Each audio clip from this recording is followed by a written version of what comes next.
Meet Jake and Maria. Same market, same fund, same 40 years. Jake contributes $180,000 over 30 years, spread evenly, roughly $500 a month, never missing a contribution, disciplined, consistent. Exactly what you'd expect a good investor to look like. Maria contributes $60,000, same $500 a month, but only for the first 10 years. Then she stops, completely.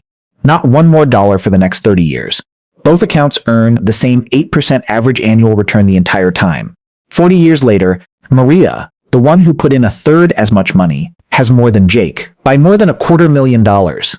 I'm putting the assumptions on screen right now, not at the end, because I want you to rebuild this exact number yourself instead of taking my word for it. 8% annual, compounded monthly. Contributions at month end. Nominal, not inflation adjusted. Fees and taxes not included. Here's the first law hiding inside Maria's win. The amount you invest matters. How long you leave it alone can matter more. 5 laws today. Not tips, laws because they hold regardless of whether you like the outcome. And they're not independent. Each one sets up the next. By the end, you'll have 5 questions to run against your own money before it goes anywhere. Law 1. Time compounds, but it's not a straight line. Your brain thinks in straight lines. Double the years, double the money. Compounding doesn't work that way. It's flat for a long stretch. Then it isn't. Look at Maria at year 10, $500 a month at 8%. Roughly $91,000. Underwhelming. This is exactly where she was most tempted to quit because nothing visible seemed to be happening yet. She stopped contributing right here, but she didn't touch it either. Run Jake's full 40 years, still contributing the whole way, and his ending balance is close to $1.75 million on about $240. He was uncontributed. But look at just his last 10 years. They add over $1 million on their own, more than his first 3 decades combined. Same $500 a month the entire way. The only new ingredient was time. Quick tool. The rule of 72.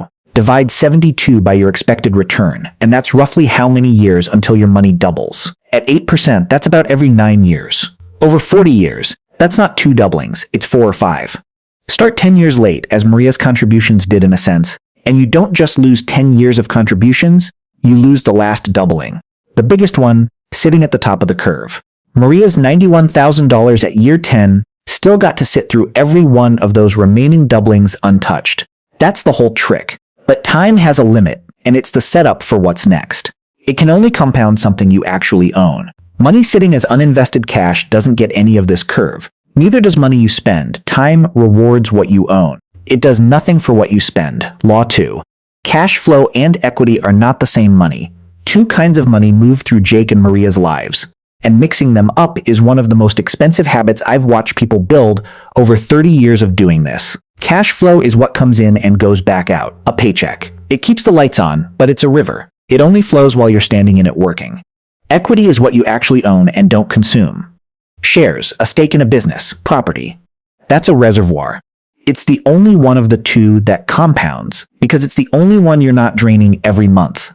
I want to be careful here, because it's easy to overstate this. Wage growth and ownership growth aren't cleanly comparable numbers. Wages move through promotions, job changes, bargaining power, not a fixed formula. What holds up consistently? Income is the fuel. Ownership is the engine. Fuel gets consumed. Engines compound. A raise makes the fuel tank bigger. It doesn't build you an engine unless you deliberately root some of it there, which is exactly what Maria did for 10 years, then let the engine run on its own. A commonly used planning heuristic. Take your annual spending, multiply by 25. That's roughly the reservoir size, where a 4% initial withdrawal has historically had a strong track record over long retirements. To be precise, that's a planning starting point built on historical US market data, not a guarantee.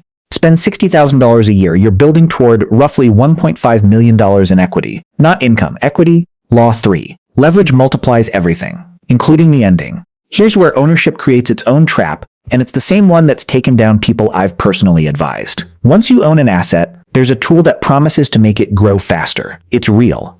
It cuts both ways.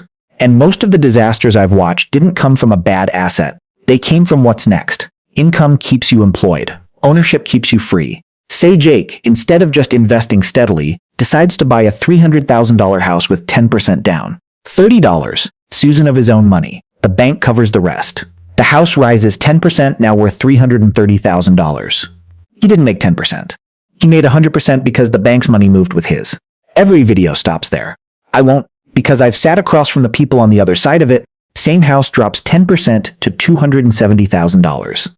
The loan balance doesn't move. Jake still owes what he borrowed. Property value now sits close to his outstanding debt, which means his gross equity approaches zero, before he even factors in the 3% he paid in closing costs to get in. That's not a cash loss in the moment, but it's the difference between owning something and owing on something worth what he owes.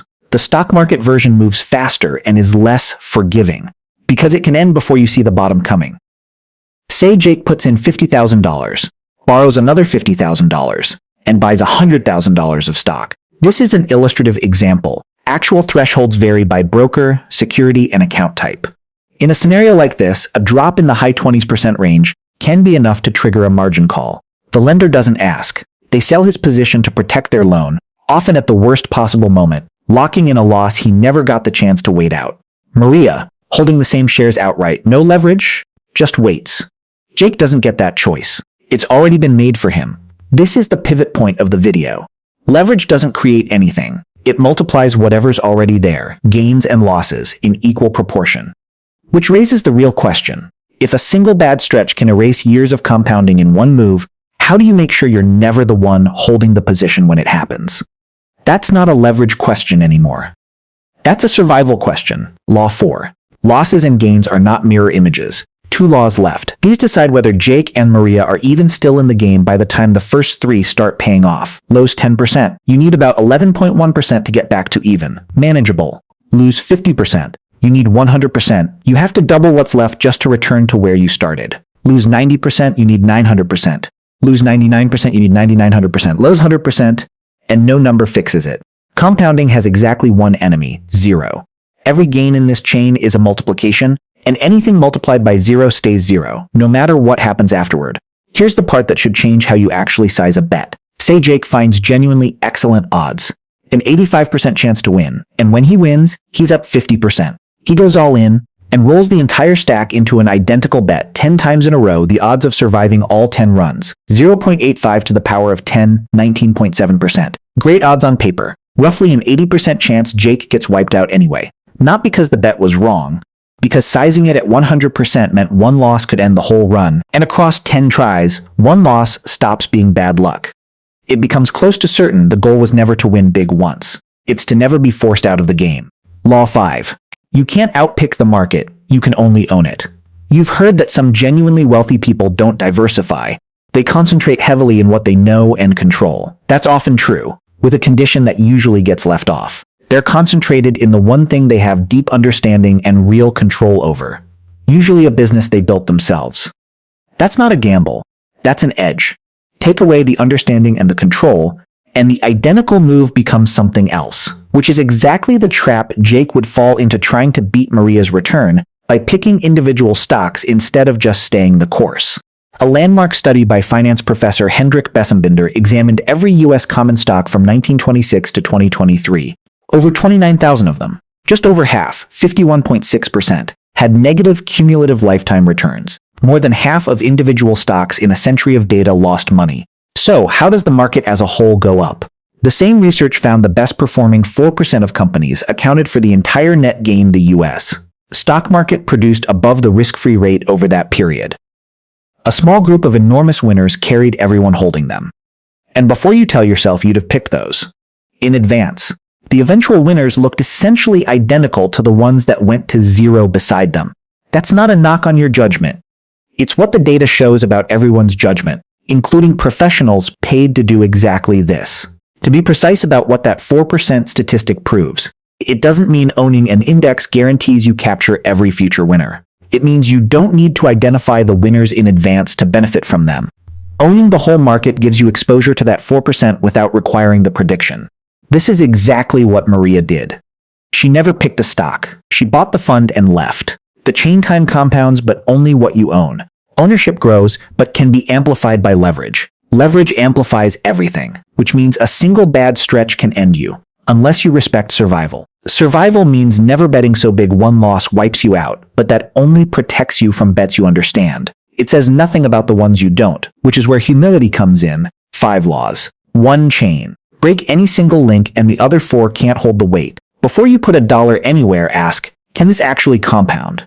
Do I own it, or does someone else control it?